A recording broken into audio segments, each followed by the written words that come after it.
tell the heroes from the villains. Before introducing our distinguished guest, let me read at the Dean's request excerpts from a press conference held by him late this afternoon. This did not make the early evening news, but will be on Nightline and in the morning papers, I'm sure. Dean Graham Allison announced this afternoon that the Kennedy School was making an offer to take over Harvard for a price of $6 billion, at which price this would be the largest takeover of a non-oil corporation since Philip Morris's takeover of General Foods last week. More in sorrow than in anger, the dean cataloged a list of failings on the part of Harvard's administration and board of overseers. Among these were mismanagement of the university's endowment, which he said had grown at a rate of only a little better than 10% for the last few decades. Allison also talked about the university's gross negligence in exploiting real estate opportunities. Citing the existence of, quote, many decrepit, low-rise red brick buildings scattered across one of the most valuable pieces of underdeveloped riverfront properties in America, unquote. Allison pledged to take vigorous action if his school's offer was successful. He promised to invest up to 1/2 of the university's endowment fund in what he described as blue-chip junk bonds. He would hire the distinguished Boston real estate and cultural impresario Morton Zuckerman to develop plans for a high-rise condominium complex over Widener Library, such complex to be called Ivory Towers.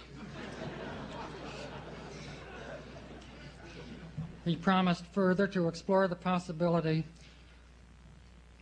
of divesting surplus assets, posing the possible sale of the economics department and the Harvard Law School to the University of Chicago.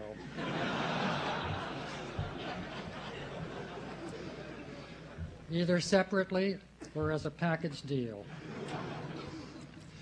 President Derek Bok could not be reached for comment this evening, but was said to be resting comfortably in the university infirmary. Among the retaliatory actions he was said to be considering was a scorched book policy, in which all copies of the dean's latest book, Hawks, Owls, and Dove, would be removed from local bookstores and burned. That is, if any copies could be found in the local bookstores. The president was also said to be considering golden parachutes for all faculty members who would be given tenure not only in this life but in the hereafter.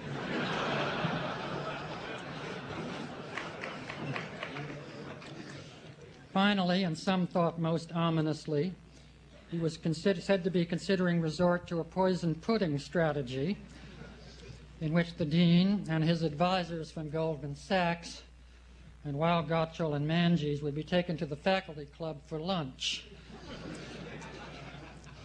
a tactic that had proved successful in aborting previous takeover attempts. A wave of panic was said to have spread through the nonprofit world this evening as a result of Dean Allison's announcement. There were rumors that Rutgers would soon attempt to take over Yale, that the AFL-CIO would merge with the Ford Foundation, and that the Reverend Moon would soon merge with the United Way.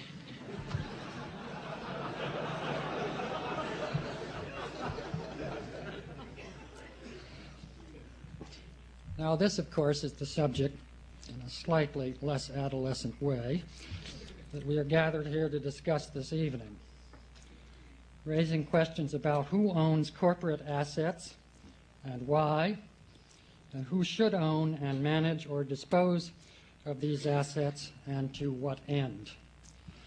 To help us chart our way through this bewildering terrain are three expert players in the game, whom I will introduce in the order of their appearance. Ira Milstein, who will go first, has a Bachelor of Science and a law degree from Columbia. He served in the Justice Department as an attorney from 1949 to 51, and since then has been employed by the law firm of Weil, Gotshal and Manges, where he is now a senior partner. He has served on a number of public commissions, has held a number of academic appointments, including one here where he is a fellow of the Faculty of Government and teaches a spring course on corporate governance. He is co-author of the book The Limits of Corporate Power and an advisor to the Business Roundtable on takeover policies.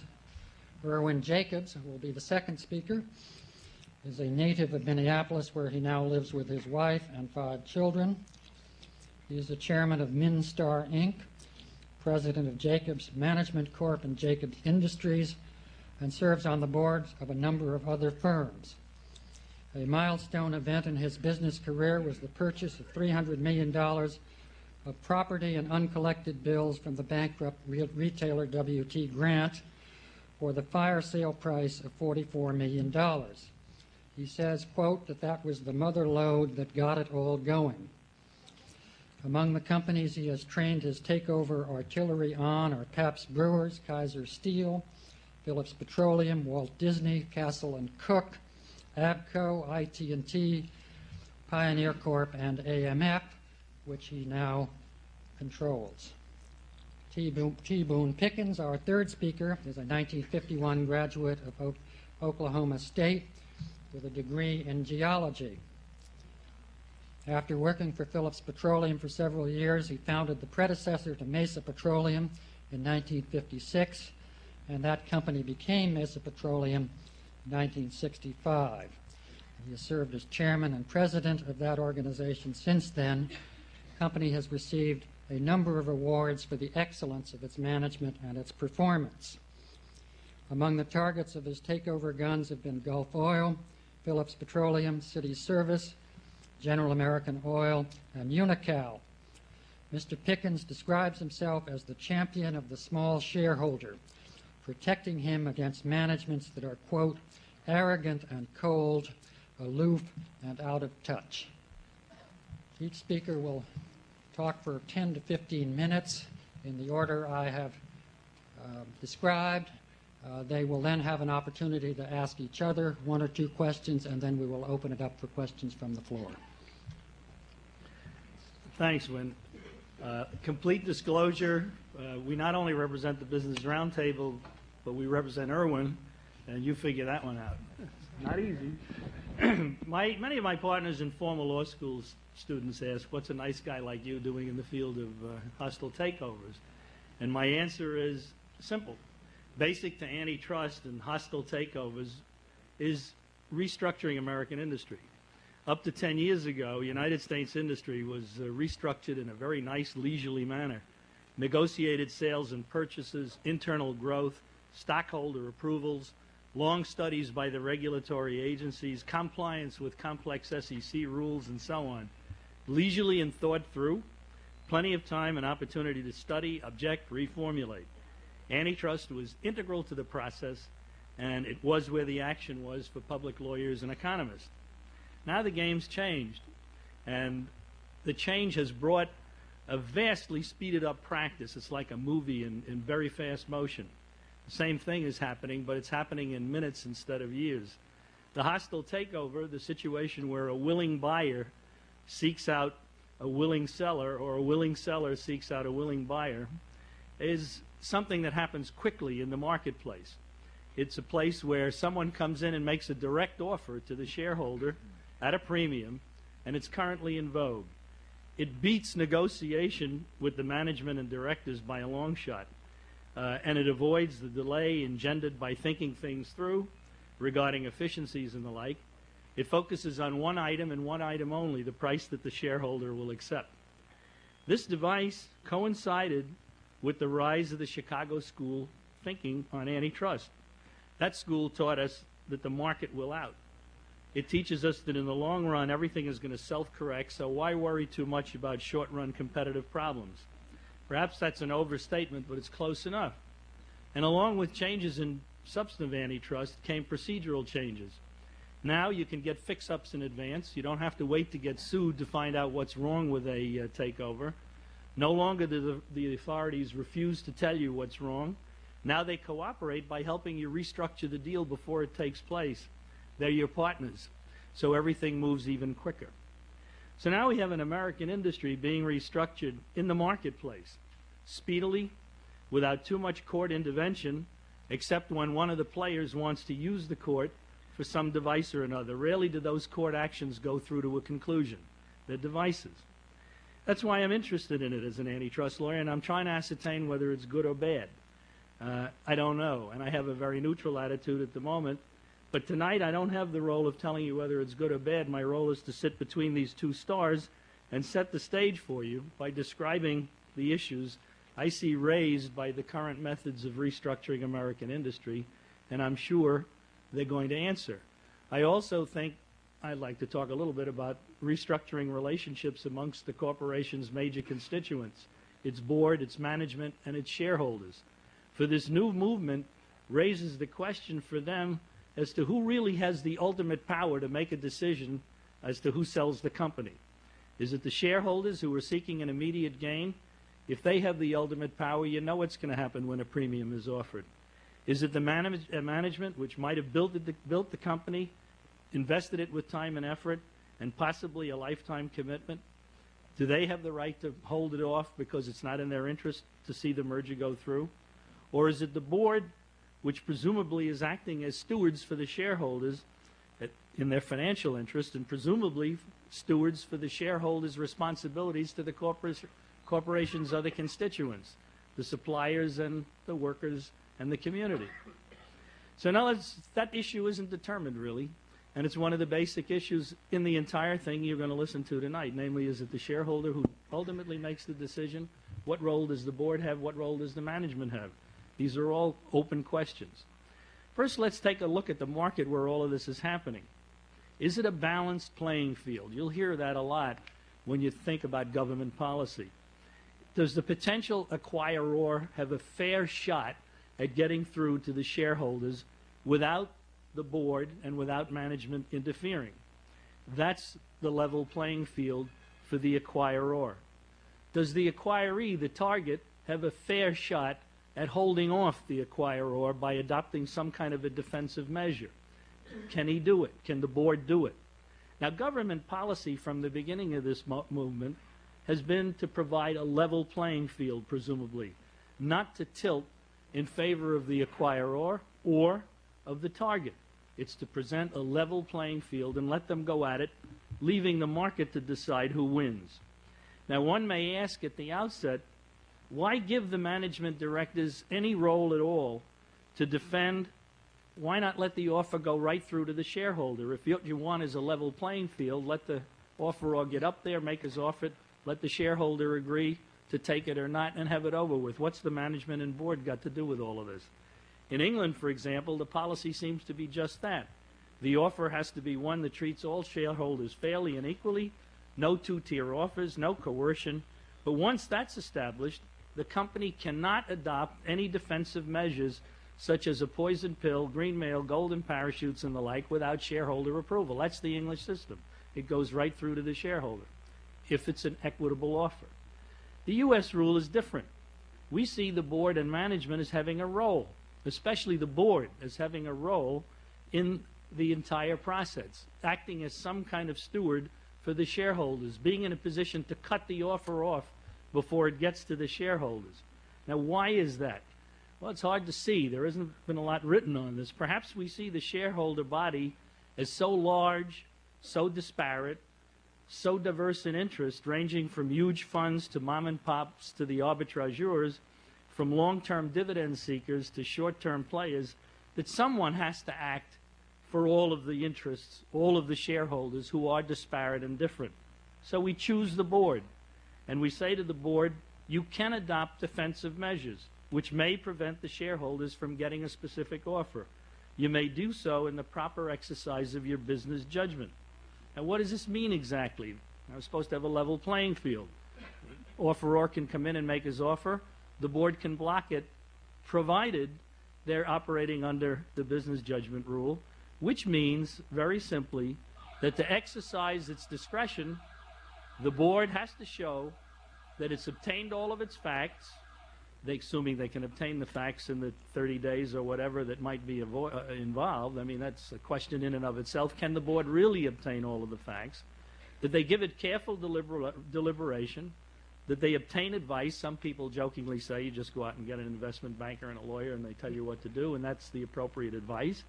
And having done all of that, they go about the business of adopting protective devices. Now, these protective devices have to be shown to be something more than just mechanisms to entrench them.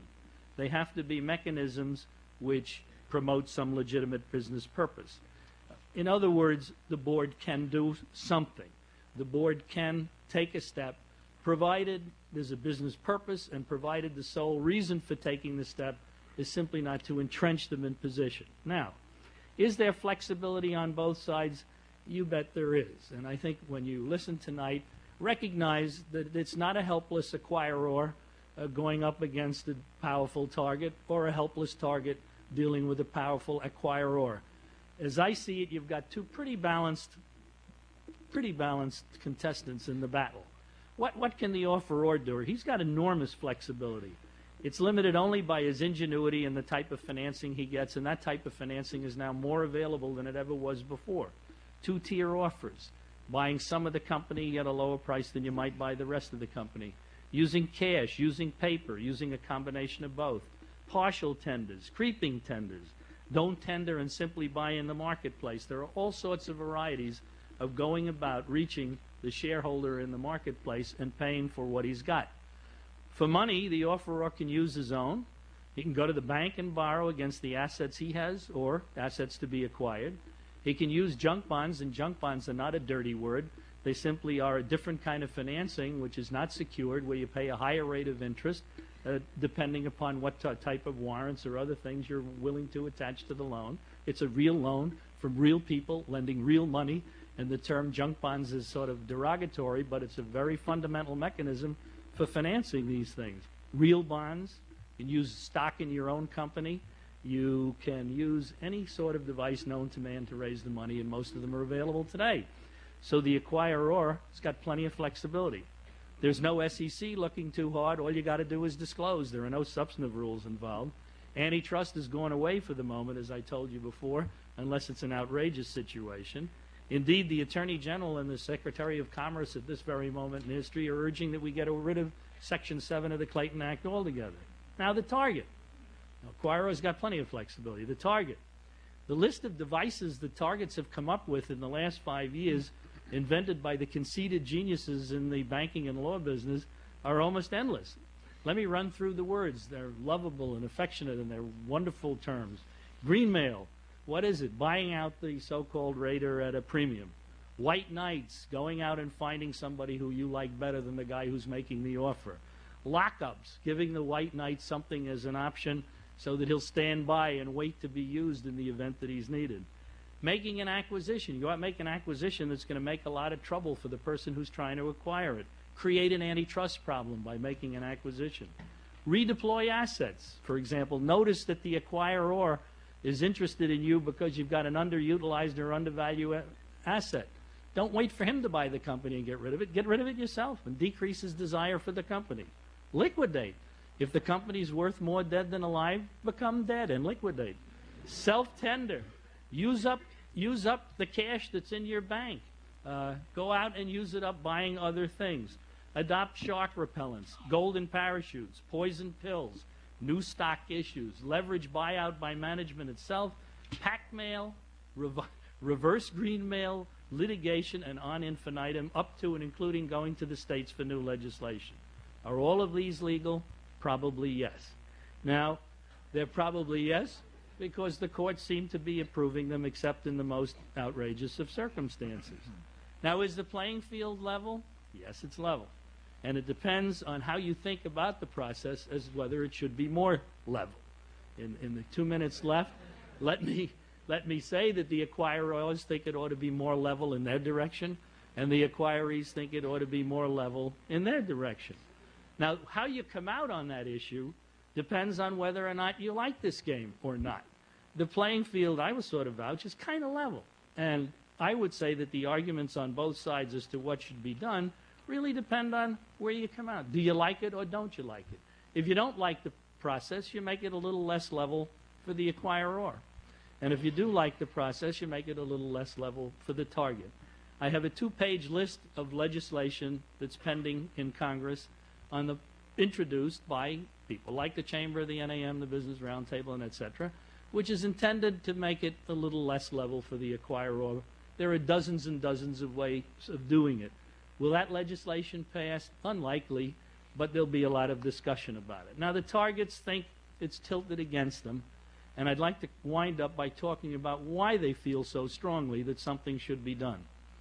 First of all, reality says that once a company is put into play, it's gone.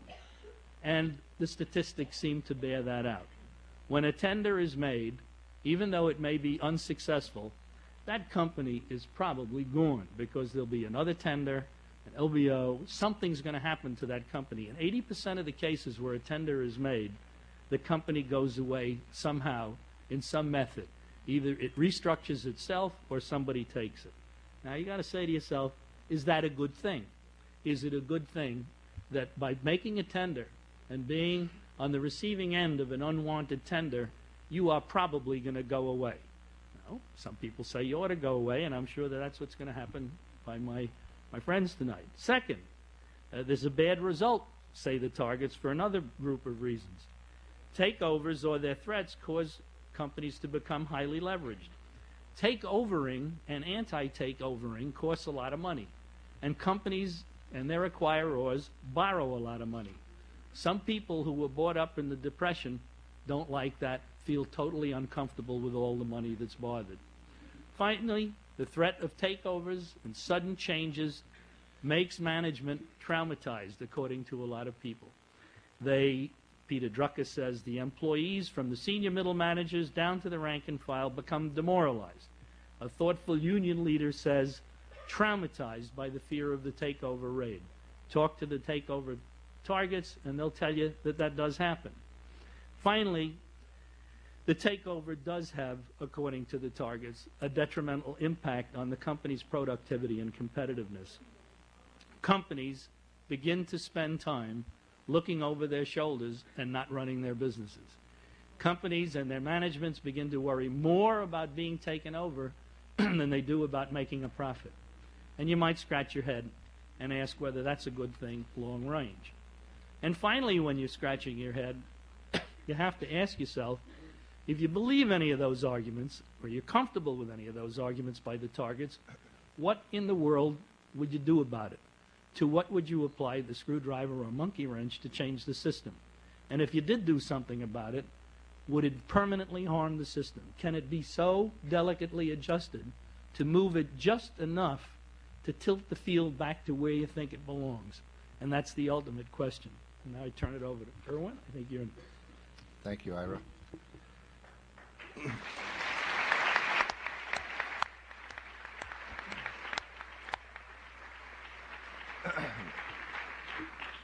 Let me start off by saying I have a soft spot in my heart for the school. It was referred to a little earlier about the W.T. Grant situation, which was a milestone in my life, or probably the single most important thing that happened. And when I ultimately won this through bidding in court, there was an opinion by a Harvard professor who said they were getting full value for what I was buying. So I am forever grateful to that professor from Harvard University that so gratefully acknowledged that we were paying full price for W.T. Grant receivables. I think he got paid $25,000 for that. It wasn't by me, though. Let me start off by saying that the odd part or the unusual part that's referred to in takeovers, it's either all bad or all good in the eyes of those people that look at it. I think it's quite clear, and we all understand, that nothing in this world is all good or all bad. So a situation that you can direct yourself to is only one that you can relate to if you're personally involved, or one that you know the facts to. And I can only speak to what I've been involved in, and yet to use the general term that corporate America is poorly run is a misstatement from my point of view. I think on the general term, quite the contrary, that corporate America is run well, and we do have, without a doubt, the best, most well-run businesses in the world in the United States. Unfortunately, as we see in most things, it is the controversial side that stands out, that there are people who create the generalization over those that are exampled. And the high profile is not by those well-run corporations in America, but by those poorly run corporations, because you have something to point to. I'd like to just briefly speak to you about two situations that I was firsthand involved in. One was the Disney situation. Very quickly, I will tell you that I never knew Sal Steinberg in my life, and I had committed through a Drexel Burnham offering, which was the first time I had ever done this, committed $35 million to Sal Steinberg's group for the acquisition of Disney, or Takeover. This was on a Friday. On a Monday, I was leaving for Greece, received the documents, but the one question I asked Drexel Burnham was, is he really going to take this company over? Is he going to sell out?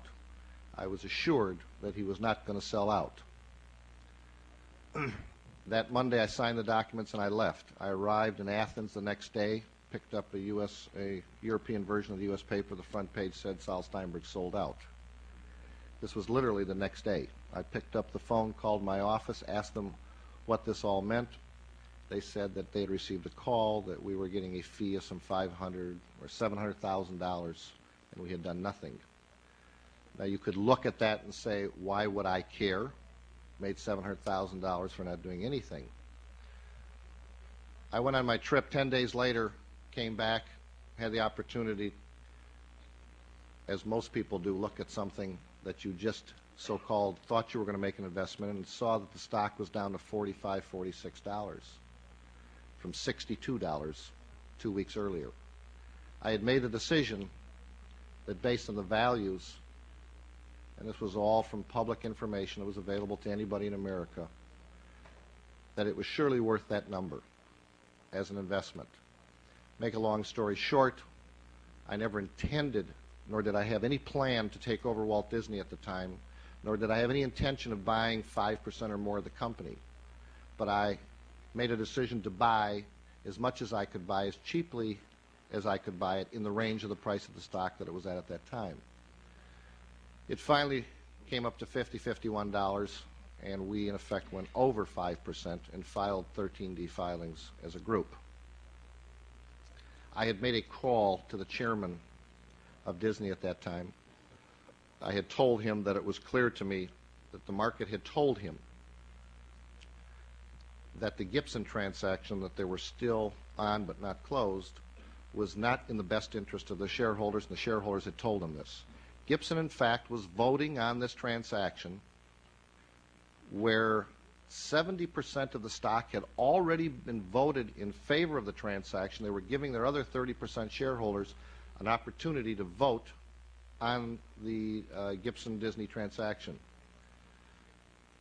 Disney, however, on the other hand, decided they would not go to their shareholders with this, and they would make the decision for them. I had requested Mr. Watson, at that time the chairman, to please reconsider. He said they've reconsidered it 10 times. He was done. I said, thank you very much. I hung up the phone, thought about it that night, called him back the next day, and I said to him, Mr. Watson, I suggest you take another moment, a day, a week, and think about this thing before you will regret what you're doing. He said, I have absolutely looked at this thing too many times. It is a done deal as far as I'm concerned. I said, look, if I'm the only shareholder in Disney that feels this way, I can live with that. I bought my stock under that basis. But I'm going to go out there and find out if there's anybody else that feels the way I do. I made a call to Sid Bass, and I made a call to Roy Disney. Both of them absolutely, unquestionably agreed what was being done was not in the best interest of the shareholders of Disney. I asked them the simple question why they had not come forth. They said it was not within their profile to do that. They gave me all the encouragement in the world to go forth. They would be right behind me as I go over the hill. I got all the cooperation in the world as long as I didn't ask for any. But I will tell you that Disney is the classic example, and as most of you know, we in fact did stop that transaction. We did sue, and Disney did give up the transaction 2 days before we were going to court. What is important is the end result of Disney. There is no question that Disney would not be where it is today, and all due respect to everybody in Gibson, but surely Frank Wells and Mike Eisner would not be the people at the helm of this company. They created the rebirth of Disney. I think I can humbly and proudly say to you that I feel I played a small part in that. The shareholders clearly today are much better off than they ever were before. Stock trades at some $85 a share. I will tell you that I have no reason to hide the fact that we made some $32 million in the transaction. But I will tell you this, if I was as smart as all the other people, I'd have made another $32 million if I'd have held on to it. I had sold my holdings, and I sold them out to the Basses. The point of the Disney transaction is the takeover, the threat of our presence, and the stopping of the defensive moves of the management, in fact, made it a better company. And a great example of people coming forth, taking on the necessary commitment with which to make something better if you believe in what you're doing. Another example is one that we've just recently finished, was the Amf acquisition. And I will tell you, one of the first telephone calls I made to AMF headquarters was at 1:30 on a Friday afternoon. There was a message on the other end that said, "This is the world headquarters of AMF. Our summer hours are from 8 in the morning till noon. If there's an emergency, please call this number." I made a call the number, and it was an answering service that said, "Please leave your name." I said, "Please tell Mr. York Irwin Jacobs called from Minneapolis."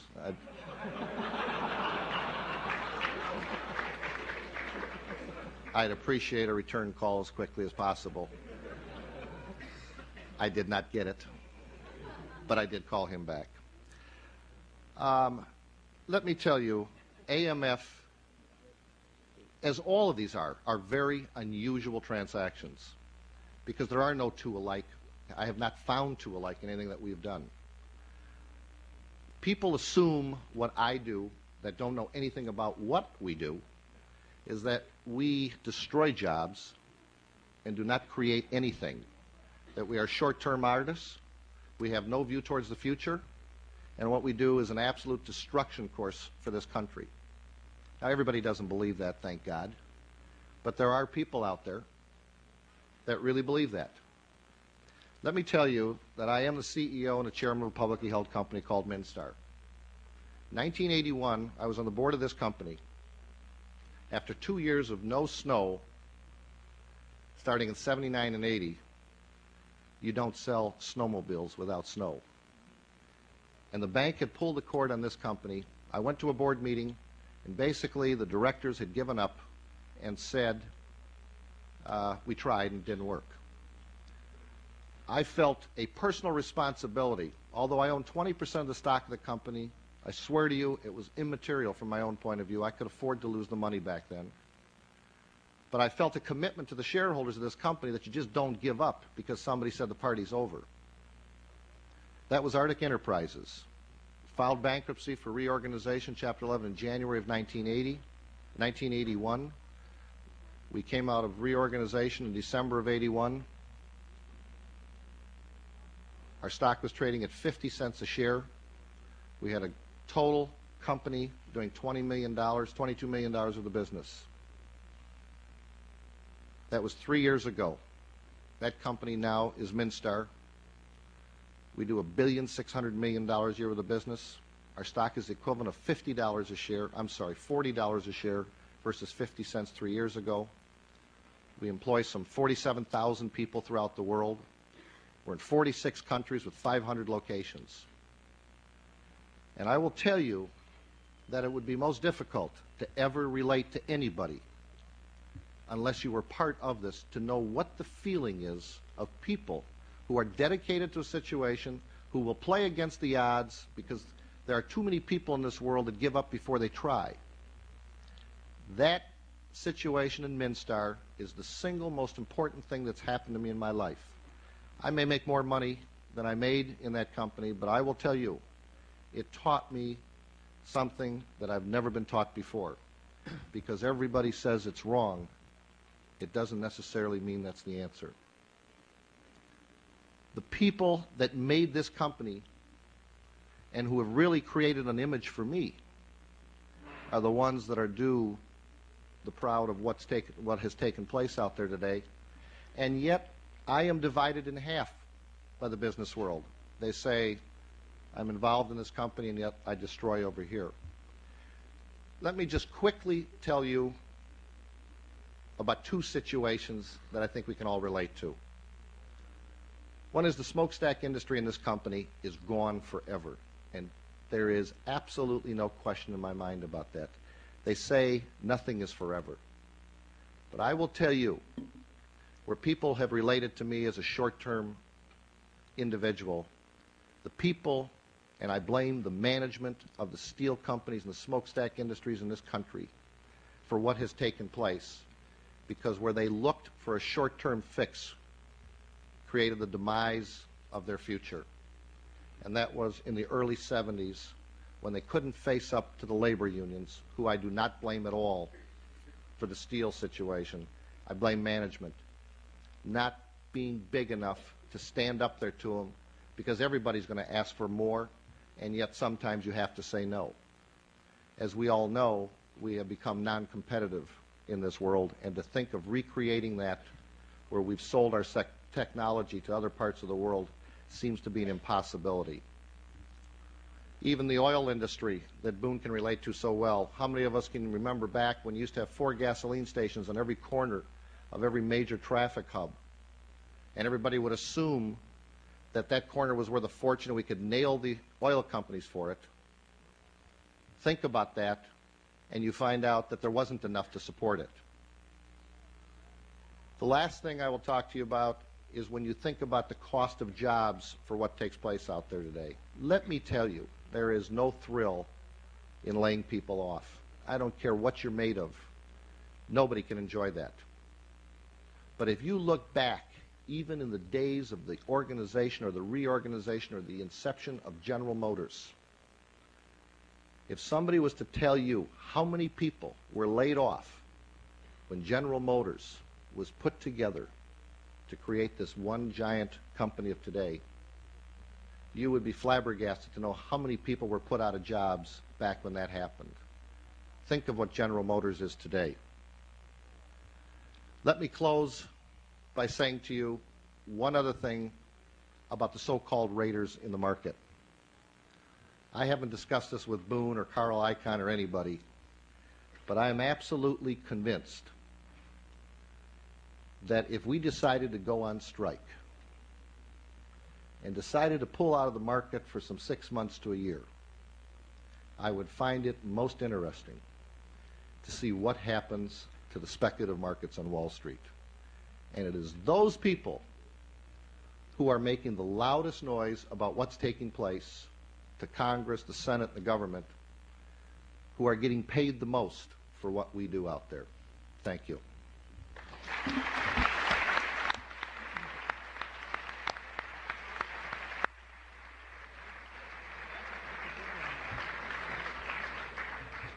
Irwin, I've got a comment about a couple of things you said. The one first, that you said that that these deals that you've been involved with, they're not all good or they're not all bad. That's Irwin's deals. Mine are all good.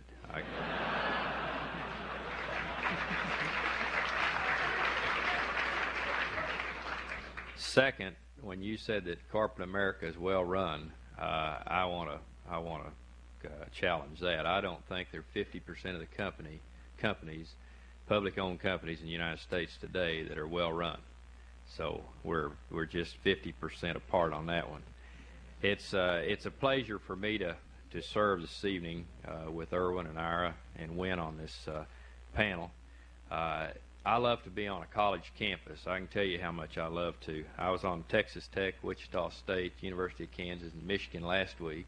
I'm here at Harvard this week, and Michigan State and University of Illinois. So I think the future of this country is on college campuses just like this here in this room. It's not with the four old guys up here at this table, I can tell you. Now I've got Irwin challenging my remark. But the future of this country is with the young people, and I don't think that surprises anybody. We're going to have some influence on what goes on. We're going to give a lot of advice and maybe a little direction. But nonetheless, I enjoy being on college campuses. I like the thinking of the faculty, and I like the new ideas that the students come up with and all. To qualify myself as not a person that destroys companies, as did Irwin's comments about Minstar and all and what he had been able to do. It's interesting in the deals I've been involved in where, I know that Sam Donaldson said to me on a ABC show one time, he said, "Why shouldn't you be characterized as a bandit?" And I said, "Well, Sam," I said, "have you seen any bandits putting $1 billion in deals lately?" And it kind of caught Sam because, we have always gone in with our money, invested our money, and expected to, when we did expect to take over a company, we were going to run it, make it more dynamic than it had ever been before.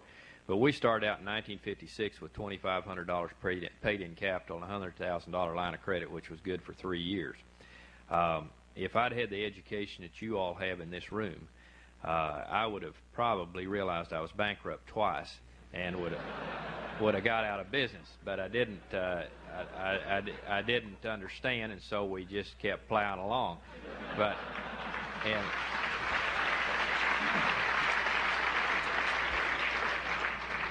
I'm better now, though. In '64, we went public. Somebody said, "Why didn't you stay private?" Because we had to get to the public markets and be able to raise capital, and so we went public. Sure, I wish I owned it all. I wish I owned all of Mesa Petroleum. But we went public and had assets of about $2 million at the time. Today, our assets are about $4 billion. So something good has happened at Mesa Petroleum. The stockholders have come out well. A person investing $10,000 with us in 1964 today would be worth that $10,000 would have gone to about $320,000. So, and I might relate this interesting story. The $2,500 paid in capital, I didn't have any, so the other $2,500 was my note. So there was really $5,000 that came in. The $2,500 that my two backers gave me, $1,250 apiece. One of them I bought out in 1963 for $300,000. The others kept all of his stock, and it's worth about $10 million. So it was. He made a comment to me one time. He said, "It's been a nice run." But when you talk about the heroes and the villains in corporate takeovers, I think it's easy. I come down quickly to this point. Who is it that owns the company? And I think that everybody in this room would agree stockholders do own companies. Well, if stockholders own companies, why shouldn't they decide whether they want to sell some or not? If they want to sell it or they want to turn the offer down or whatever, it's their call because we've already agreed they do own it. So I'm amused when I see these managements that jump in and spend millions and millions of dollars of stockholders' money when they have very little financial risk. They leap in and say, "This is not in your best interest." Well, I can tell you what those stockholders say. The hell they didn't. Get out of the way because I want the offer. But it gets blocked away from them. Most unusual situation that these managements will say that stockholders were so bright to have bought their stock, but they're so stupid they wouldn't know whether to sell it or not. So it's inconsistent. I say managers have selfish interests, and it's obvious every day in a Wall Street Journal. I just came back from today. I came in from one of the good old boy clubs in America, and believe it or not, I almost made the good old boys, and I did. I was a pledge, and I eliminated myself. But it's interesting. I still go around them every once in a while. They kind of, they sort of growl at me when they see me. But a remark that was made today when I started to leave, and they're going to shoot ducks this afternoon, and I said, well, I was headed out, couldn't go shoot ducks with them, and they wanted to know why, and I told them where I was going. And one of these guys, CEO of a good-sized company in America, he said, "Well, you're going to Fantasyland, aren't you?" I said, "No, I'm going to Harvard. That's where I'm going." He said, "That's what I mean, Fantasyland."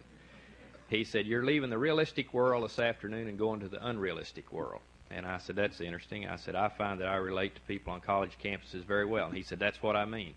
So it's that arrogance that really annoys me. I don't believe I even had a comeback. But those people, the first place they go when they feel threatened is, just like Irwin said, they're headed for Washington.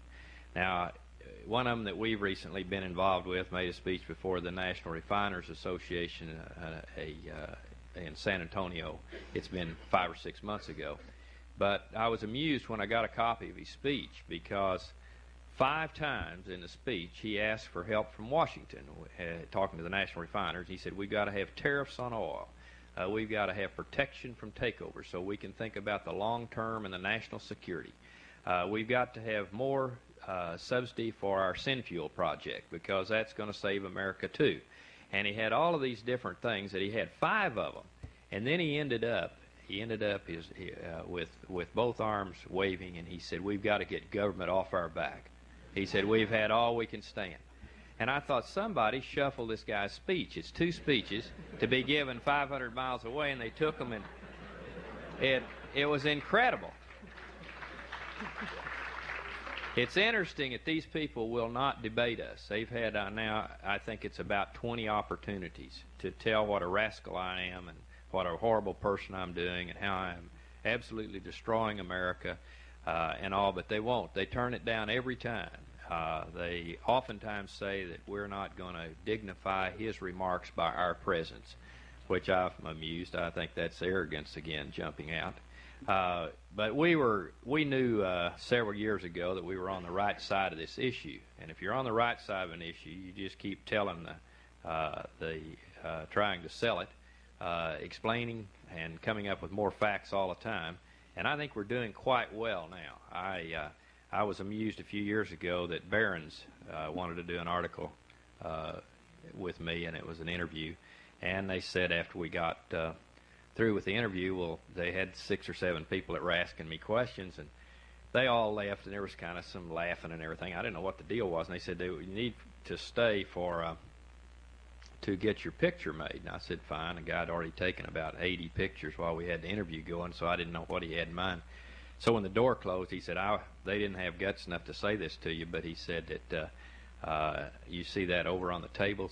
I said, "Yeah, it's a black hat." He said, "They'll give you a cover story if you'll put the black hat on and pick up the rope." They had a rope there. And I said, "Forget it." I said, I'm not putting any black hats on, because I know exactly where I stand. I feel very comfortable with where I stand. My conscience doesn't bother me at all. And I do believe that our group, I believe they do wear the white hats. But in conclusion, let me just say this, so that you know exactly how I stand on this point too. If anybody here tonight wants to make an offer for Mesa Petroleum, I can assure you it'll go directly to the stockholders. We won't spend one dime to keep that offer away from the stockholders. I feel very comfortable that the stockholders know what they want to do with their investment, and I would not be presumptuous enough to step between them and an offer. Let them decide for themselves. I would also say that as the founder of the company, I've made it very clear that I will take no golden parachutes if any premium market offer is made. I will stay and make an orderly transition. I will be professional totally till the end, and they don't owe me a dime after 5 o'clock on the day they release me. I can tell you, when I walk down that hall of the elevator, I'm sure big tears will be running down my cheeks. But if you're going to run a public-owned company, you've got stockholders, and the stock's available to anybody that wants to buy it. And I understand that, and you play by the rules, and it's a lot more fun that way. Thank you very much.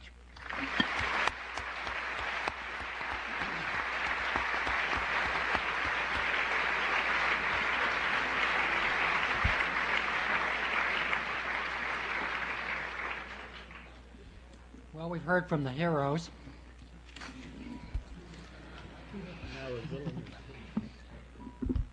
In a moment, we'll take questions from the floor. I'm going to give my fellow panelists a chance to ask each other a couple of questions, but when you do ask questions, will you go to the mics, identify yourselves, and please make your questions as brief as possible and make them questions rather than speeches if you can.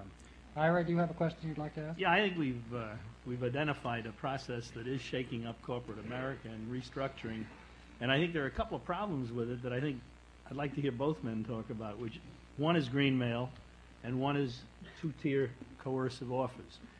Let me just, for purposes of explaining my question, a two-tier offer is an offer which does not treat all shareholders equally.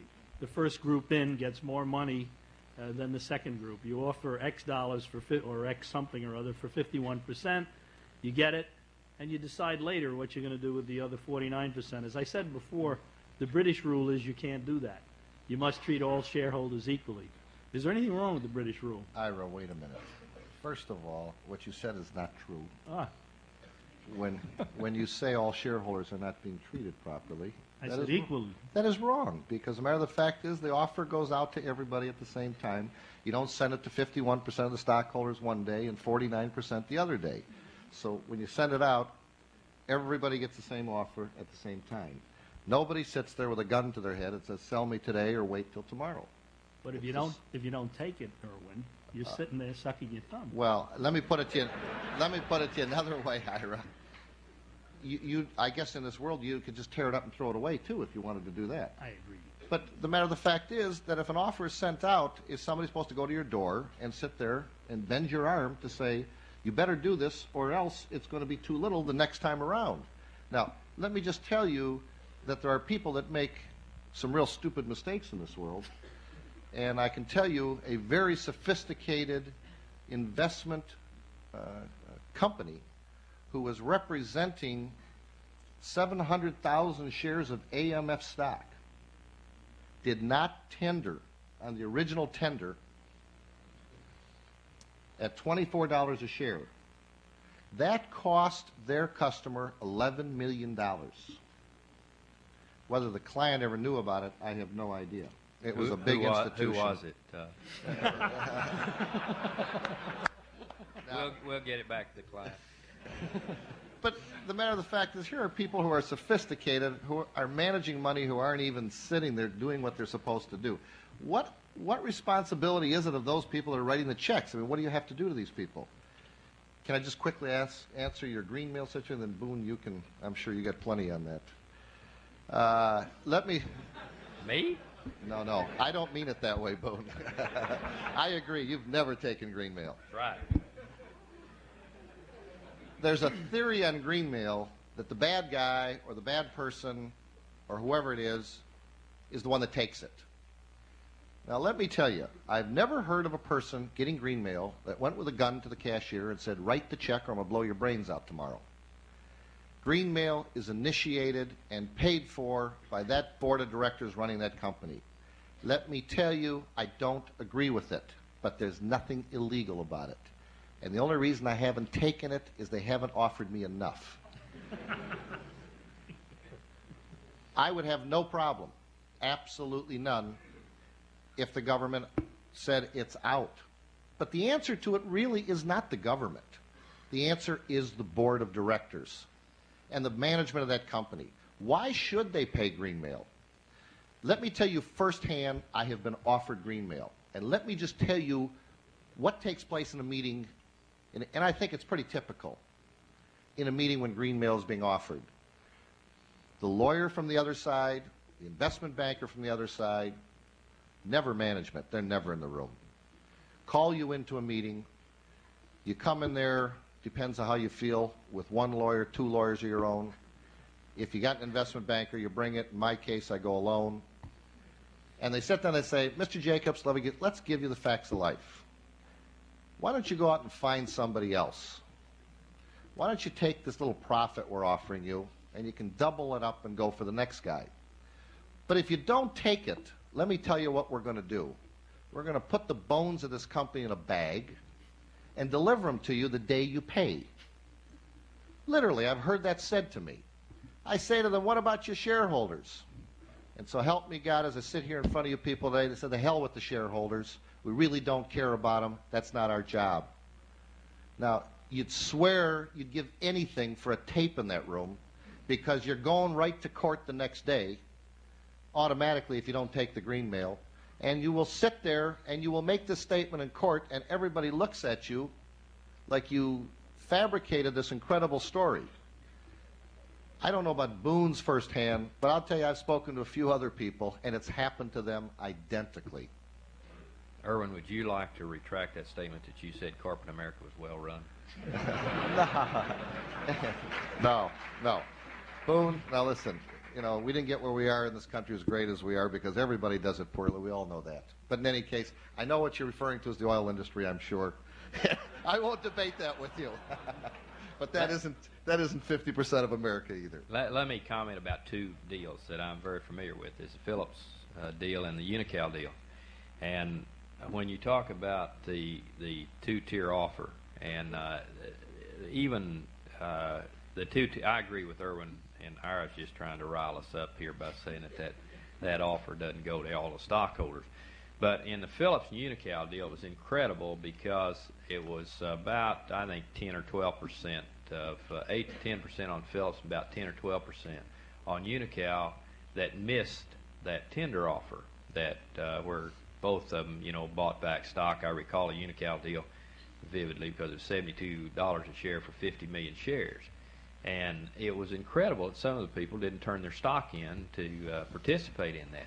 But it was to the tune of over 10% at Unical, and it cost those stockholders about $250 or $300 million. You don't even read that anywhere. I mean, there's no comment made about it. Something needs to be done to protect those people. You could be on vacation. You could have somehow missed it. You could have been ill. Anything could have happened, and you would have not participated in that offer. Something needs to be done for those stockholders. I don't know whether there needs to be something left, and over a period of time it scales down and it's over with in 30 days or whatever else. But you're penalized, but you aren't completely taken out of it. I'm also, it's interesting to me that and I testified before 17 House and Senate hearings in the last 2 years, that they're on several hearings that were coincident with the Ted Turner offer for CBS. I was amused by the questions you'd be asked, and it was the question that was asked: do you think that's a fair deal for the stockholders of CBS? Well, I'm not a stockholder of CBS, and I'm not out grading other people's deals. I said I did recall when CBS was selling at $60 in the summer of 1984, and on that particular day was selling for about $115. I said something has happened at CBS, and I said I bet their stockholders are happy about it. But I said, if whether Ted Turner's making a legitimate offer to those people, let them decide whether they want to take it or not. They said, well, it's all paper. Well, so what? They can turn it down if they don't want it. You don't need to have some act of Congress to start grading deals. Can you imagine what you'd come out with that? The first thing is you'd be lucky if you could get an answer. But second, if you got the answer, I'll bet it wouldn't be right one time out of 5. So you don't need Congress to be judging these deals as to whether they're fair or unfair. I had, and just one more war story, I was with a senator, and after Chevron had offered $80 for Gulf. Now here, you're talking about the biggest acquisition that's ever been made in corporate America, $13.2 billion. Anybody that's walking around $13.2 billion has got some advisors. And so here I am with the senator, and he's saying, do you have any feelings of responsibility about this? I said, me? Why do I have any responsibility? I'm not on the notes, or I don't have anything to do with it. We just happen to be a stockholder. And I said, why would I be responsible? Well, he said, what if interest rates went up and oil prices went down? And I said, well, hell, what about a tornado, too, if we're going to throw in... He said, well, what would happen to Chevron? I said, I don't know what will happen to Chevron. That doesn't have anything to do with me. They have floors of planners out at San Francisco in Chevron's offices. He said, well, did you say anything to George Keller, their CEO, about it? I said, if I did, he'd throw me out. I said, if I went in his office, hey, George, have you thought of this? Well, get out of here. It's crazy what people think about, in these situations. Well, Chevron, they're big boys. Anybody that has 13 billion is big, I can guarantee you. But anyway, They go out there and put their $13 billion out, and I mean, you know, it's their call. I think it was a dumb deal. I didn't like the deal. If I'd been running Chevron, I'd never paid $13.2 billion for Gulf. But that was what they decided to do, and that to me is a free enterprise system, and that's America. That management believed that that company was worth $13.2 billion. That's what they paid for. We don't need the Congress to start saying, hold it. Have you thought of this? Okay, I think we're ready for questions from the floor. Are there any? Yes.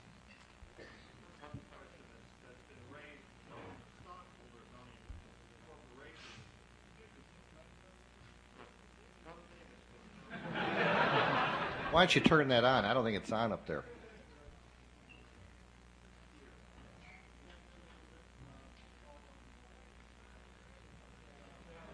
Let's hear the question. If it's a Anyway. good one, if it's a good one, we'll turn it on.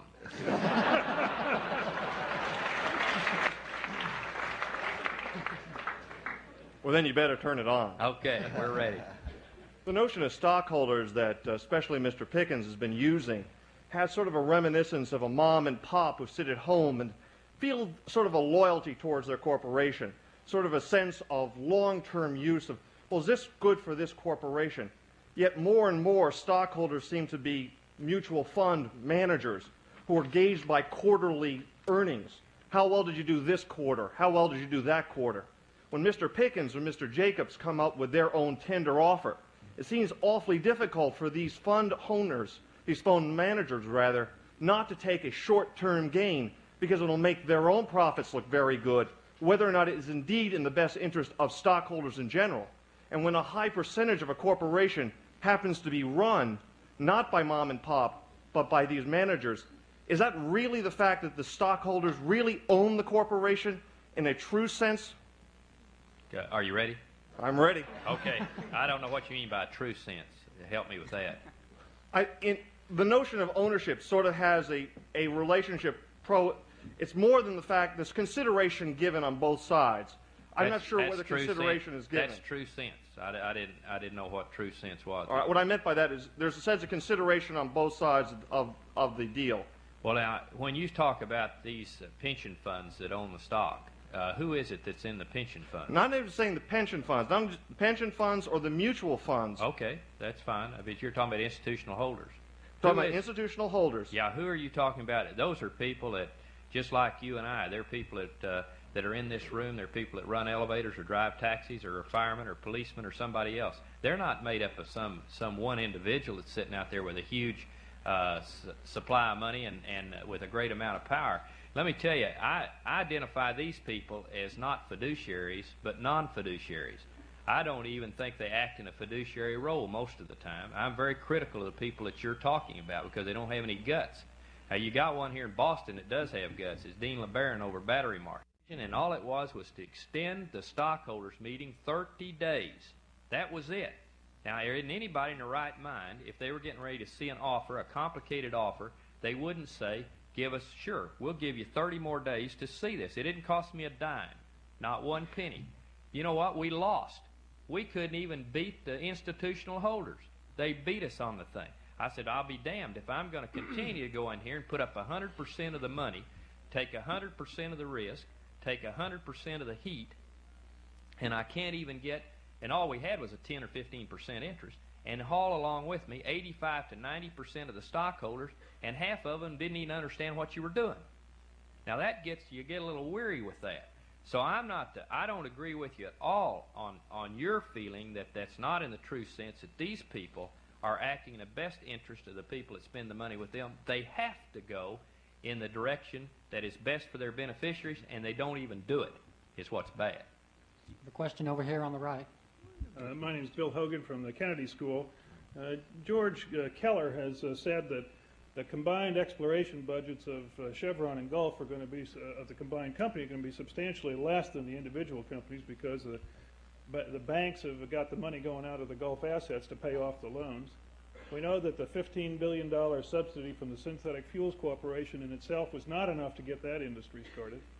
I'd be interested in Mr. Pickens talking about how he would think about the problem of setting limits on stockholder sovereignty and depletion of the domestic energy industry, and what limits there might be on that trend? Well, the domestic industry has been in a state of depletion since 1972. In the state of Texas, we haven't replaced our oil since 1955, and we haven't replaced our gas since 1965. So the reserves in this country are depleting rather rapidly. Gulf Oil fit the industry perfectly. They hadn't replaced since 72. They'd been down for 12 straight years. I asked the Gulf management as their largest stockholder, I said, would you agree that 12 years is a trend? And they wouldn't agree. Now, at Mesa Petroleum, we've said that we won't put back-to-back years down because it's unfair to stockholders of down reserves, not replacing the reserve base. If you're not going to replace, the company has got to be considered to be in liquidation. I think everybody would agree with that. If you're going to liquidate natural resources, you better put them in the best structure possible to take advantage of the assets you have and translate that value to your stockholders. So when I see the Gulf, I know what the Gulf budget was, is $1.2 billion for 1984, and it was very similar to Chevron's. They both had a budget of about $1.2 billion. Chevron was dying to make an acquisition because they could cut their budget because they didn't have enough places to drill was their problem. So the industry, when you look at the oil and gas industry in the United States, that out of all the wells that have been drilled worldwide since the first well was drilled, 80% of them have been drilled in the lower 48. What does that tell you? It tells you that you're a high-cost producer. And why do we rush to develop our last reserves in the United States when we're importing 30% of our oil, which is only 15% of overall energy requirement? 85% of the energy that we use today in America is generated within this country. So if today we found an oil field out here 10 miles from Boston, and it would replace the 30% of the crude oil we import, and we decided that was a good idea to be energy sufficient, we would break Mexico, Colombia, Venezuela, and Nigeria. We'd cause the North Sea producers problems, and then we'd have to go in and prop up those countries. So I kind of like generating 85% of our requirement in the United States, importing 30% of our crude supply, and helping some of our friends around over the world instead of having to prop them up and not get anything for it. Question over here. Yeah, I'm a student at the college, and I'm from Minnesota, so I guess this one goes to Jacob. Thank you. Nice to have somebody here from Minnesota. I'm wondering, after all the figures are thrown around and the profits made and the investment bankers go home, as you said yourself, the people and the management at Minstars do all the credit. Then why you people do all the profit? Well, Minstar is hopefully getting the profits. That's, I think, what you're asking. Are they getting the profit, are you saying? Right, well, I'm saying that, but I suppose my cut is sort of abstract. I'm saying that you people all play the game as the owners and the stockholders, but when it comes down to it, the managers are the people that affect whether or not the company is going to run well. But if it run well, you're the people that are making all the profits. So doesn't this... Well, I don't get paid. I get no salary from Minstar. And in 3 years, like I said, we've gone from bankruptcy where we earned some $26 million net last year and substantially ahead of that this year. So I don't quite understand. Are you assuming that I'm making more money than Minstar? Is that what you're saying? Well, I am assuming that you're getting profit from your shares in Minstar. Well, you have more flexibility in that than I do. I have never sold a share of Minstar stock going all the way back to all the way now. I have been a buyer, including I have just purchased another $25 million worth of our stock some 4 months ago. Right. He wants to know what? I mean, why are you people getting any money? I think this is America where I'm walking here, and I think you're saying we should work for free. Is that what you're saying? Or we should do this as a justice to society, or what? I thought profit was a proper word in this country. It's okay. No, I mean, yeah, but why are you making it? I mean, that's the question. If you're not doing the work in the company, why are you making it? Oh, I think I have something to do with what's going on within the company. I really believe that, believe it or not. Okay, thank you. All right, let's move on. There's a question here. I'm a 21-year-old student of Wynn Knowlton. Many of us on Wall Street used to think that there was a perfect market out there in securities. Is there a perfect market out there? And if there isn't, what information is available to you that isn't available to the market as a whole? Who are you directing that to? Oh, both you and Boone. let me say to you that the sensitivity of having information on companies that other people do not have is, and I speak from our situation, meaning the world that I deal in, meaning our offices, our company, and what I do. It is so sensitive an issue, and we watch it from a security point of view, both what we know internally and what we create internally, as well as what is going out on the street. I mean, I don't think there's any question that if I went out to try and find out something, I would have a better chance of it than most people would. But let me tell you that I am absolutely convinced of this statement, that if there is an individual that the SEC watches on a regular basis, I will guarantee you that it is me, along with some other people. I believe that there are people that have way more flexibility out there than what I myself have today. I was asking a different question. Is the market an imperfect way of determining value of securities? Is there a better one? Look, it's the supply and demand theory. You want to buy something, I want to sell something, I ask a price, you say it's too little, too high, you adjust your price accordingly. That's what makes an orderly market. And when a market's not orderly, there's no trading. Just lastly, do you think that most stocks on that basis are undervalued? Do what? You think that most stocks on that basis are undervalued? I don't research the whole New York Stock Exchange to give you an evaluation if most stocks, do. I can only speak to the ones that we relate to, and I don't have any problem with it. Let me speak to that on the industry that I should know something about, the oil business. If you look at the 10 largest oil companies in America, they're selling on the New York Stock Exchange at about 50% of appraised value. And if you talk to those CEOs, if they were up here tonight, they would tell you how undervalued they are and that they're not being properly recognized in the marketplace. That's not so. The investing public understands the situation very well. All 10 of them are in a state of liquidation. None of them are protecting the reserve base. Each year, there are fewer barrels of oil than there were the previous year. So consequently, the marketplace is discounting that, I think, at a rate that's probably consistent with what their expectations are. But second, they're selling on a yield multiple. If you reduce the dividend, they will adjust again downward. Now, if you took those 10 companies that are selling 50% of appraised value, now Mesa sells at 80% of appraised value, and we're selling probably in the top 3 or 4% of oil companies as to their relationship to the appraised value of the company. If you took those 10 companies and raised them from 50% of appraised value that they're selling for in the marketplace to 75%, 4 million stockholders would make $70 billion. Not an insignificant number. Now that would get my attention if I was running one of those companies. I'd be trying to figure out how I could get the market price up before I depleted the reserves. Ira wanted to go back to the question that was raised up there about the difference between institutional investors and the former investor who was an individual investor who put his money voluntarily. I like this question better because right, I would like to respond to it. Take them both. I don't think there are any holy rollers on information in the marketplace. I don't think the arbitrageurs or the raiders or the bad guys have any particular patent on getting information. Trading information in Wall Street, at least I've been able to observe, is done by everybody, from the investment bankers to the lawyers who represent them and so on. There is no more inside information or less inside information used by these people than by the investment bankers who are advising the companies to defend or take over. If the market is imperfect, it's imperfect for everybody. And my problem is it's the only one we've got, and I haven't seen anybody come up with any suggestions as to how to trade better than it's being traded now. It is a wide market. It is a broad market. There are plenty of people in it. They have information. They use it, and sometimes they're right and sometimes they're wrong.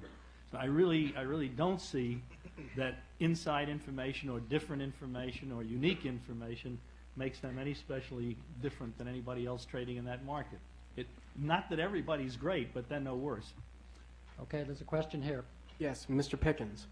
My elementary knowledge of finance, and it is pretty elementary, tells me that the use of dividends to shift capital from a company to an investor is fairly inefficient because of the tax structure.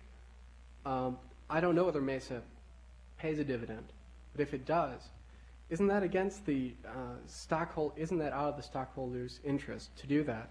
And wouldn't you, if you had some say overall of corporate America, discourage the use of dividends to shift capital from a company to individuals, and encourage individuals instead to sell their stock when they want money from a company?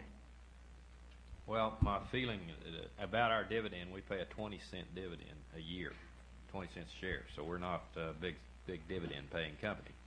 We, as you all, most of you know, that we've had to leverage from time to time the assets of the company, or I'd say all the time we're leveraged. But what we're doing here is we're switching over to a master limited partnership to solve the very question that you have, and all the assets will go over to a master limited partnership. It'll all be shifted by the first part of 1987. But out of about 90 million units that will be distributed of the limited partnership, 70 million will be distributed in December if the stockholders vote to do that.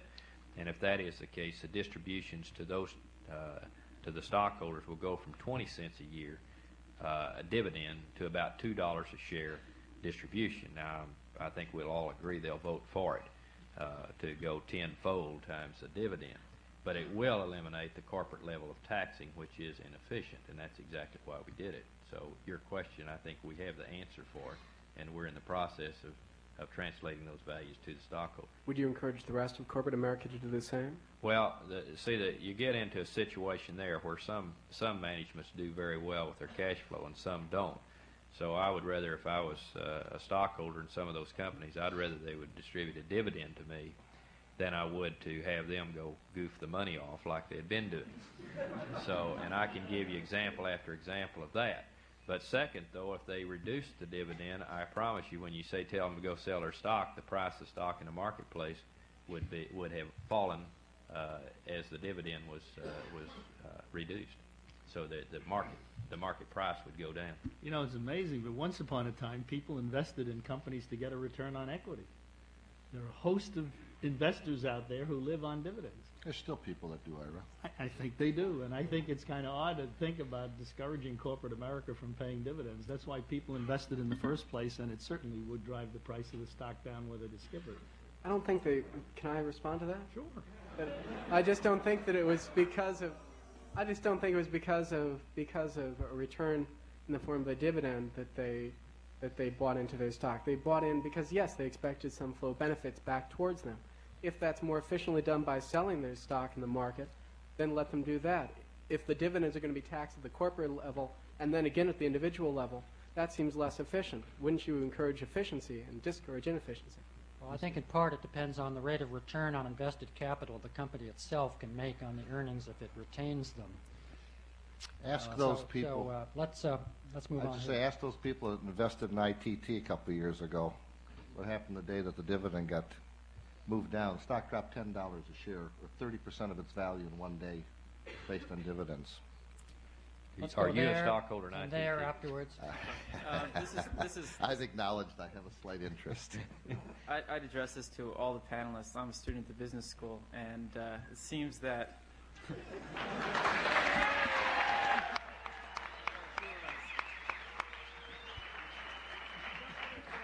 Me too. Bastion of capitalism, right? It seems that that every deal today is financed by junk bonds in the United States, and small guys are gobbling up big guys.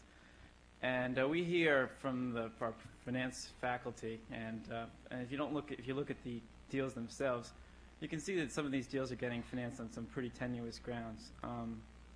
And the latest offer, the MGM deal, is probably the best example of that, where they've had to readjust the offer because... Which deal is that? The MGM deal. I know both of you aren't involved in that. But it seems that none of the forecasts that have been done for these cash flows take into account a recession. And this recent boom in junk bond financing has really occurred while the country's been in a boom time period.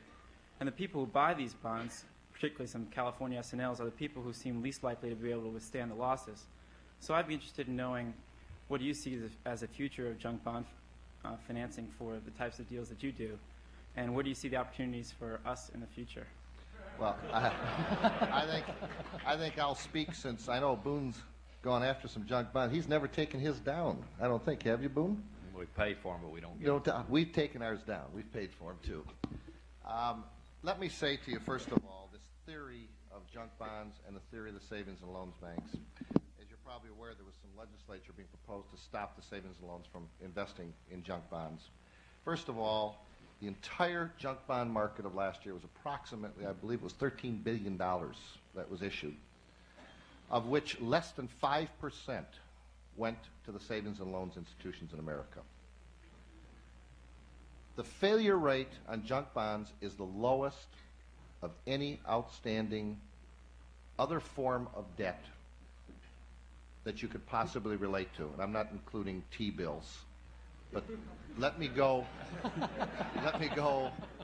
to the step and say to you, the commercial banks in this country, had they invested in the so-called quote, unquote, junk bonds, they would be the happiest people in the world today had they precluded the export of the dollars that they moved out of this country that they will never see again in many cases.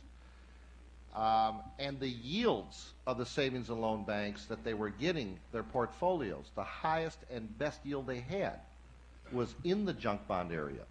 Now, when you say the pro formas of what takes place and the exaggeration of to what they believe this is going to be, when you say all of these, first of all, there isn't all of these that are in default. Let me make it very clear. It's a very small rate.